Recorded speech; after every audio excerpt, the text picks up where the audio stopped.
Welcome back to the Football Terrace, sponsored by One Football today. Make sure you download their app. It is the very best one-stop shop for your football news, live scores. There's even live Serie A games, football content, and much, much more. So get it downloaded for free right now by scanning the QR code on the screen or clicking on the link in the description below. We are talking Declan Rice briefly today. Big confidence coming out of Arsenal this morning surrounding their £92 million bid. We're going to go through the breakdown of this with you. Also, more reports this morning out of Italy that Napoli's Min-Jae says yes to a potential move to Manchester United, and claims here in the UK today that Liverpool will go under the radar to wrap up their deal for the £70 million star Alexis McAllister. And we're taking a look at a potential move to the Premier League for one of Europe's best and most cultured midfielders in Marco Verratti. What I need from you is your comments below. Make sure like buttons are being smashed. But of course, the Done Deal Show, let's do it.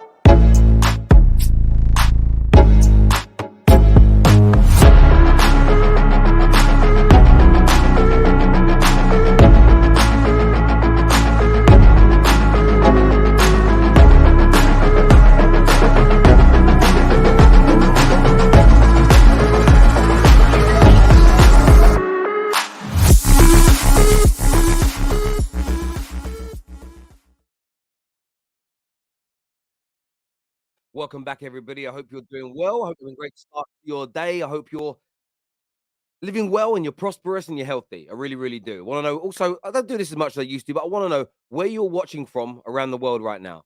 Where are you watching from? What city? What country? Let us know in the comments section below. Now, I was listening to Simon Jordan, and I want to read out what he said. I want to read out what he said because I think it's very, very important to what we're talking about today. He turned around and said, in relation to Arsenal, okay, and I think it's important because there's a lot been said about Arsenal in terms of their current situation.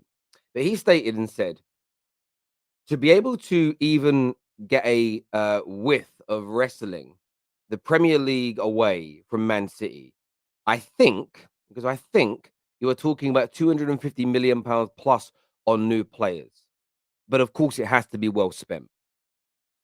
They need centre forwards, centre backs, and central midfielders, and need to ensure William Saliba's contract is extended beyond the year he has left. They need to find upgrades wherever they can, and Mikel Arteta must be forensic, ruthless, and honest. He can have no falsely placed loyalty. And for me, that is the most honest assessment that I've heard surrounding Arsenal in a while now. The most honest assessment I've heard surrounding Arsenal in a while now. It's so true. It's so on point. Sentiment in football has a place. How I feel about Andy Cole, how I feel about David Beckham, how I feel about Wayne Rooney. That's sentiment. Kids are sentimental. Oh, my favorite player. I've got posters on my wall. His name's on the back of my shirt. Grown-ups don't have posters of players on their wall. Grown-ups don't get other people's names on the back of their kits. Grown-ups don't do this. We want our teams to be the best they can possibly be. So ruthlessness and no misplaced loyalty, and I'm plagiarizing Simon Jordan there, is key. Looking at this deal, 92 million. The structure of this deal is really important. West Ham want the majority of it up front. Arsenal are looking to pay it in largely in installments. That is what is going to hold this deal up. It isn't going to be the monetary value of the player. It's going to be how it's paid. Arsenal are looking to go big this summer, and it's the absolutely right thing for them to do. This notion of you can't let anybody come into the team that gets in the way of Partey's development or Saka's development or Saliba's development or Ben White's development. This notion from Arsenal fans has to be dropped now, today, finished. It should be about bringing in the best players possible to get you over the line to win a Premier League. Do you want to know why I believe this? The greatest teams in the history of football have always done it. Man City right now are the best team in England and the best team in the world. Their manager is ruthless. If you are not performing, you are out of the team. Does any Man City fan care right now that Phil Foden's not playing? Do they care that he's from their academy? Do they care that he's a local lad? No. Arsenal have got to adapt this ruthless nature. And I've said it about my club before. Everyone knows I'm a massive fan of Rashford. But if you can bring me in a player that scores more, delivers more, performs better on a regular basis, I don't care if Rashford's dropped. Couldn't care less. Man United is my priority. So look, it's great news coming out of the Arsenal camp. They're confident of this £92 million deal. But Arsenal fans have got to be on the neck of Edu, on the neck of Arsenal. They have to get this over the line. There's no doubt about it. Let me know what you think below, people. Now, another story that stood out to me today, and I was a little bit confused by it when I first read it, that Liverpool will go under the radar to wrap up their deal for the £70 million star. And the reason that I'm saying that caught me off guard a little bit is because, how do I say this in the right way without sounding bitter? We already know about this deal. We already know about this deal. So I was a little bit confused by the under the radar notion. But to read the article here, it says Liverpool expected to get the deal wrapped up under the radar. So expect an announcement out of the blue as opposed to a build up to it. Then I thought, okay, that makes a lot of sense. But we know this deal's happening.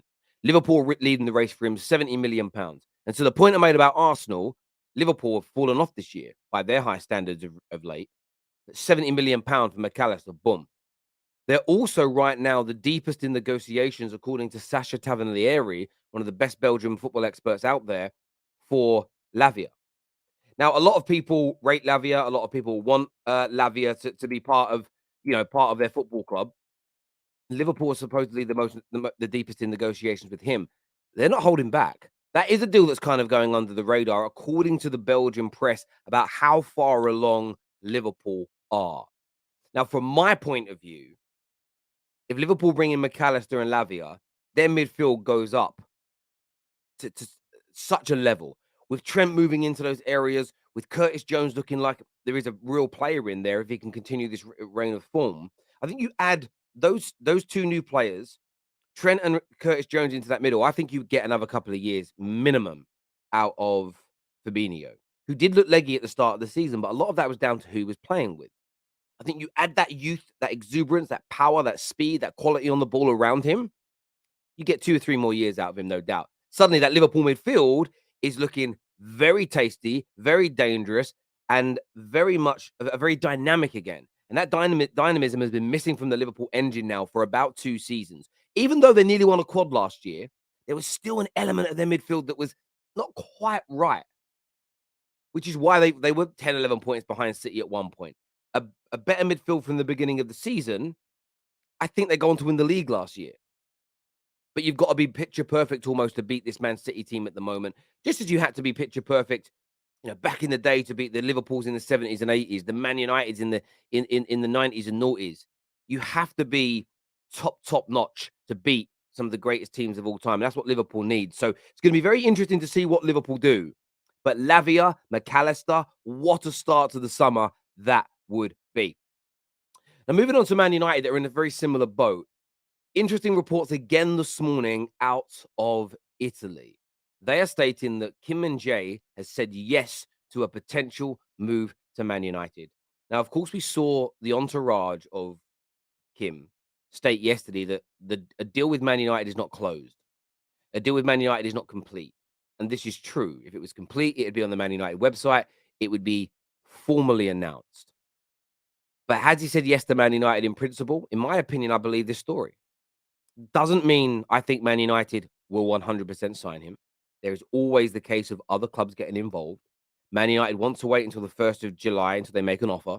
Why? Because the buyout clause runs for 15 days from the 1st of July to the 15th of July. There is a notion that doing the deal this way round will enable other teams to get involved. Man United appearing to be leading the race right now. That is what's being stated. So, yeah, I'm very intrigued to see what way this goes. I'm very intrigued to say which side this falls on. But there is a sense now in the Man United camps that Kim Min-Jae has a high probability chance of becoming a Manchester United player. Of course, as I've mentioned, there could be a hijacking because the deal isn't closed. The deal isn't finished as of now. But Man United are putting the work in around the personal areas to get this agreement in principle from the player. Personal terms will be no problem, is what the tier one journalist will say. However, the camp are very forthright. We haven't closed a deal. We haven't completed a deal with anybody as of yet because no formal bid or offer has been made to Napoli. But that isn't going to come from anybody until the 1st of July because why? Look, most clubs are not going to want to pay well above the buyout clause and burn money. However, there were speculations that Man United may bid more than the buyout clause ahead of time to get this deal over the line. That remains to be seen as to whether or not that will happen. Personally, it wouldn't bother me. If there's a real fear that a PSG or a Man City are going to get involved in this deal, that would be very hard for us to wrestle the player away from. I think we should do it. But Man United have also got to be mindful. They've got their ear to the ground and there's no sign of anybody else getting involved as of right now. Why waste 10 to 15 million pounds that could be invested into a different player? You have to get the balance right. I know fans hate that. It's not my money. I don't care. But to a degree, you should. If you hemorrhage too much money on players, you will end up running out of money. And oh, we need one more player. Sorry, the fans asked us to overspend by 15 to 20 million pounds on the other 4 players. So we wasted 60, 70, 80 million. Just deep that for a minute. It's crazy logic. It really, really is. But the reports from Napoli have been very consistent on this. Let's see how they remember last year, the reports from Portugal, everyone was playing them down that Nunes was going to go to Liverpool. So Portuguese press, what do they know about a Portuguese-based player? And it was local news as well.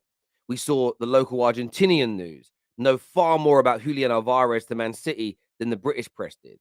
So I very much do. We also saw the Argentinian press know far more about Enzo Fernandez going to Chelsea than the European press did. So I'm not going to disregard local press that are very close to these football clubs.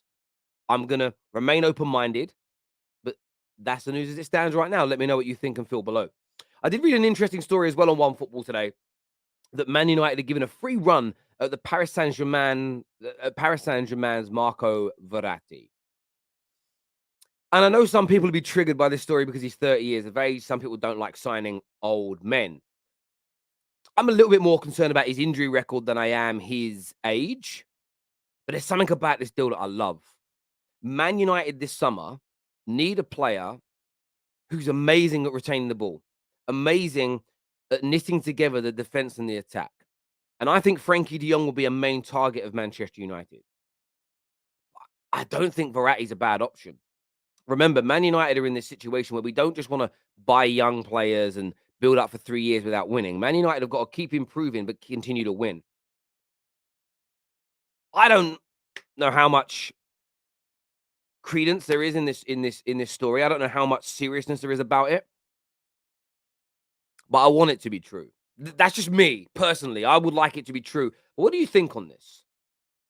Would this be a good piece of business for Man United, for a Chelsea, for an Arsenal? Just take it away from United for a second in case people are sort of caught up in tribalism, which I understand.